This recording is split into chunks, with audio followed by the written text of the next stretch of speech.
What is going on, everybody? Me and Andrew here on Unplayable, and we are going to be talking about Cthulhu Death May Die. Now, we just played Scenario 4. It was Scenario 4, right? It was Eldritch Idols, yep. Season 1, Episode 4, Scenario 4. And it was against Cthulhu, and we won. We won. I was honestly very surprised we actually won. I expected to fully lose today. You really, you have to do a lot of damage to kill Cthulhu, but, when you get to the end, you really are dealing tons of damage. At least, Annie and Ian with a shotgun. Yeah, and I can also see, we looked up beforehand on BGG to see what people were suggesting was the best player count for this. A lot of people were saying 3. That was the suggested. We ended up just playing 2 characters each, and I can kind of see what people were talking about. I did feel like one of my characters really couldn't get up there enough. There just wasn't enough for them to do. To actually push their sanity limits and to actually level up, so they felt kind of weak the entire game. And then they ended up dying, so I didn't even really get to do much with them in the first place. Yeah, specifically Borden. You really got to be careful, because if you die from wounds, dying from wounds feels way worse than dying from getting to the end of the track or something. Yeah, I mean, it's pretty tough to get to the end of the track, because whenever you get to those spots, you full stop no matter how much sanity you're losing. Yeah.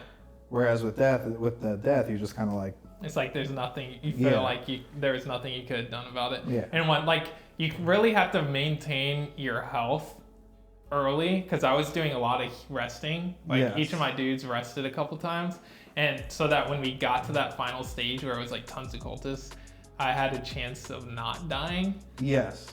And it was extremely important because you needed those few couple of moments, and it didn't really last long. The damage comes quick and it comes hard at you. Yeah. Well, you had those couple of moments that allowed you to actually deal the damage necessary, because you did most of the damage to Cthulhu in the last round. Yeah, Annie went ham on the last round. She didn't even get her last attack either. Full blown ham.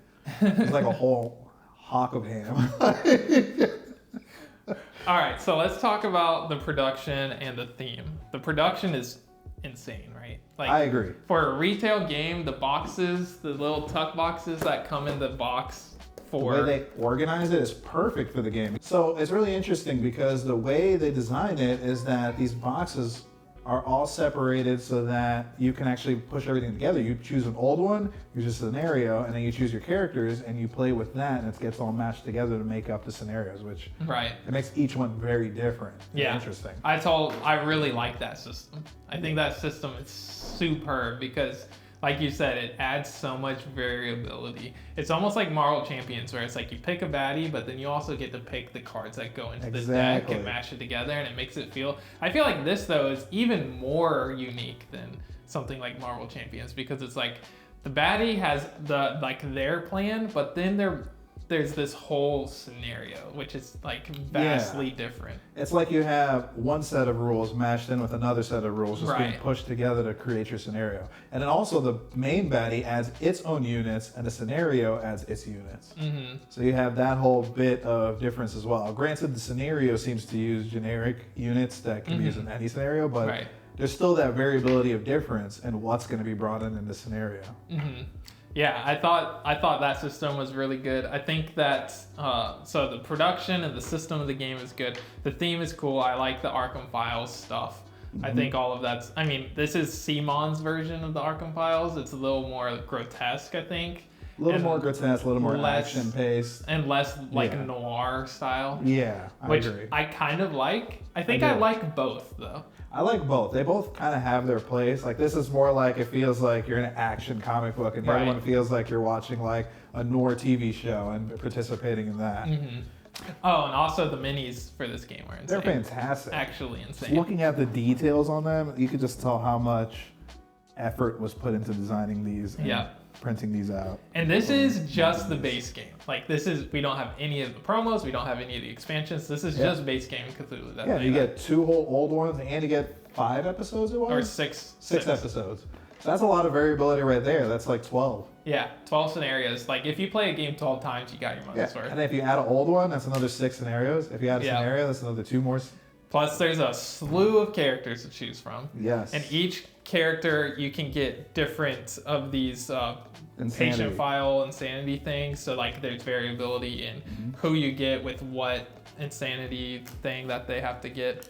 I've also heard in season 3, which is another core set, there's a whole another 10 set of these. Nice. So That's cool. So that's kind of the setup and everything. Gameplay wise, the tech trees. So cool to get to choose which one you want to go up. And like based on what scenario, which one feels like it's gonna be better. Like this dude is insane. So the shotgun lets you split damage, but he has an ability that you can do that naturally. Yep. Like that's crazy because the shotgun felt like it was insane. So like just playing this guy, if you don't get the shotgun, you just go up this track and be able to start splitting damage. That's crazy. Yeah, what I really like about this system, it almost feels like the Zombicide system, but evolved. Because Zombicide system, you get those characters, a lot of them have all these abilities that are, you can be seen on any of the other characters, and they usually have an ability that's very strong for them, or even in like later iterations, like a Western one, there's classes and stuff like that. Mm-hmm. But on top of that, it almost feels like you have an unstoppable object going against an immovable object. You get what I'm saying? Yeah. Overwhelming force going against an unstoppable object. Both sides just feel extremely powerful, and like they're throwing everything at you, like the kitchen sink at you, but you're also throwing the kitchen sink right back at them. So it's just whoever prevails in that exchange. Yep. I like everything about this system. Especially, it feels a lot like the others in a lot of ways, where except it's instead of 1v all, it's all of us against the boss. And I think the boss mechanics are super simple, like flipping one of these cards and then doing what it says. Mm-hmm. Like that's all you have to do. And then if you are in the spot with the enemy at the end of the turn, you take some damage from them. Like it's not hard to run the kind of boss in this game. Whereas like some games like Gloomhaven, it gets kind of taxing having to run the AI. Yeah, you need like one person who really knows it super well, or just running through the app. Yes.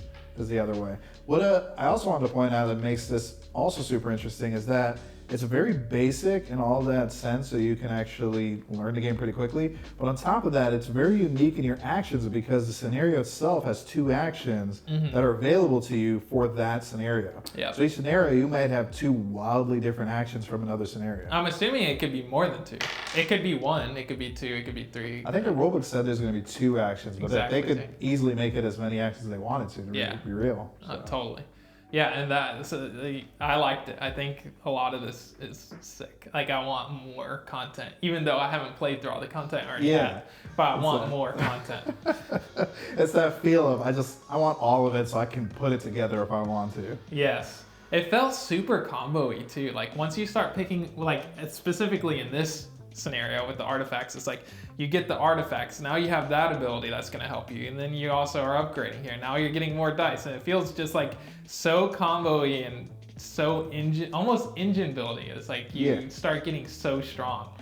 It's crazy. There's a level that just kind of touches that lizard part of your brain where it's like, I want to get more powerful, and it's just like you get an item, you're like, oh, I can combo this with this ability, and you have the pistol with the kid with your crazy being able to shoot, marksmanship. Shoot from another room. That's insane. You're throwing like all the bonus dice we even have, and then you were getting close to the point where you would need to re-roll one. To even be able to get all of your dice thrown. It's insane. When we started this game, I was like, all right.